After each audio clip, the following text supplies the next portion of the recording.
Martin, show us around. We're here at the amazing Tottenham facilities. How are you finding things and how are you enjoying your new home here? Yeah, really good. I think it took a little bit of time initially to settle in and find my feet personally around, obviously London, totally different to where I was before down in the northwest. It's a lot busier here, but since I've come into the club, a lot of support from leadership, executive, staff who I work with every day, and a wonderful group of players who are giving everything for me at the moment. We've had some positive parts of it since the start of the season, and we've had some parts that haven't been so good, but we're going to have that on this journey along the way. But I know that everything we're doing now and all the emotions maybe or adversity we face at times, as well as the successes, will build us into a position where we want to be. Is Tottenham what you expected? Has anything surprised you about coming here? It's a big club. And I always knew from the outside it was a big club, but you don't really realise until you get in. What, the scale of it all? Yeah, the scale of it, the size of it, the actual now of the pitches we're on now here and the actual facility we're on now here is big at the training centre from one side to the other. It's a big walk and you don't realise we have access to everything here we want. We have our own building here, which is important for the players and for the stability and sustainability of the team moving forward. What do you like as a manager? Because you seem sort of really down to earth, relaxed, positive. Are they things that you bring to the job? I don't think some people will say that, if I'm honest. I think some people will say different. But no, away from the pitch. What do you like? Tell us what you like as a boss. Away from the pitch, I would like to say that I'm quite relaxed, I'm quite calm, and quite energetic, very personable. Yes, I would agree with all those things. And then the same, it's good that you've said that, so we can take that, we can cut that definitely. And then I'd say more, when I'm in my job, I'm so passionate and driven. I like to think I work hard every day, and I try to set the correct behaviours and attitude for my staff and my players to do the same, and role model those behaviours, more importantly for me. And then trying to, when I'm not a football, switch off and see family, see friends, disconnect a little bit.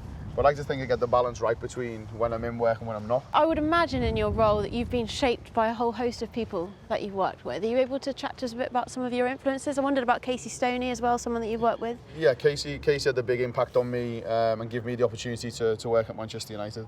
And that was a really big part of my development and growth as a coach. Casey's a pioneer in women's football and as a player and as a coach. And she's achieved so much in her football career, but actually as a coach she's achieved so much. Now, as well as you joining the club this summer, Thomas Frank has also obviously taken over. I wonder, have your paths crossed at all? Yeah, quite a lot. Oh, really? Okay. Yeah, when we've had numerous conversations, we've been on a lot of events together for the club, and we are in contact over message quite a lot. So we support one another, we drive another on every week, congratulating one another, supporting each other when maybe results don't go our way, because I know how difficult it is as a head coach. You take so much pressure on your shoulders, even though you try not to. And it's important that when we can connect and support one another, we do that, because as you alluded to before, it's not just a job. It can be difficult at times and it can be lonely, but I think the most important part, when you've got people around you that are in the same position, feeding off their experiences maybe and how they've dealt with certain situations, is important. And Thomas is a coach I've looked up to for a long time with the work he's done at Brentford, but also he's done abroad too. So I admire the work he does, and we kind of have a similar mindset on how we like things to be done, from a managerial perspective, but also from a coaching perspective, how we want teams to look in terms of really developmental mindset, really proactive in terms of how we play. And when we were at the fans forum not long ago, we were speaking about we were talking about like days off when we have international break, and how many days do we have off, how many days don't we have off. And he said, oh, do you take days off and like have 3-4 days to yourself or go on a holiday? And I was like, not really, no, we're usually in work training, and maybe we give the players some days off, but usually the staff are working. And he said, well, I think a bit of advice I would give you is, when you get the opportunity to have some days off in an international break, I think it's important for you, not just physically to refresh, but also mentally, because day to day you're constantly doing things, whether that is on the pitch or off the pitch, with media and so on. You have a lot of responsibility, and if you don't give yourself that mental break at some point, it'll catch up with you in the end. And that advice was good for me, and actually over the international break we had, I took 2 to 3 days off. You took 2 days off? So I used it as advice, which was important. Let's chat about the North London derby then. Yeah. Very, very exciting. I mean, how are you feeling for a start heading into a fixture like this? Yeah, really excited, because it's my first London derby. I've been to some of these fixtures before as a fan and watched, and you never really know what it's like until you're actually involved and you're the kind of the forefront of it. So I know the players are excited. I'm really excited. I can't wait to see a huge fan base turn out and support us. I think they've been unbelievable this season for us, home and away. And I know that Brisbane Roar will be loud, and that will definitely lift the players. And after we've just come off the back of the defeat against London City, I think this is a game where I said to the players, it shouldn't need me to motivate you for this. We should have a different energy, a different motivation, and a real different kind of personality when we go onto the pitch. And I want to make sure the players go out and first and foremost enjoy it. They embrace the occasion because you have to. But we play with the freedom and personality that we usually do, and then we have to have that ruggedness and aggression to us when we don't have the ball.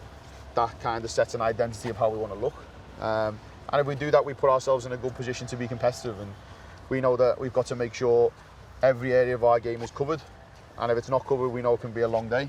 If it is covered, then we give ourselves a really good chance of being competitive against Arsenal. What have you made of what you've seen of Arsenal of late?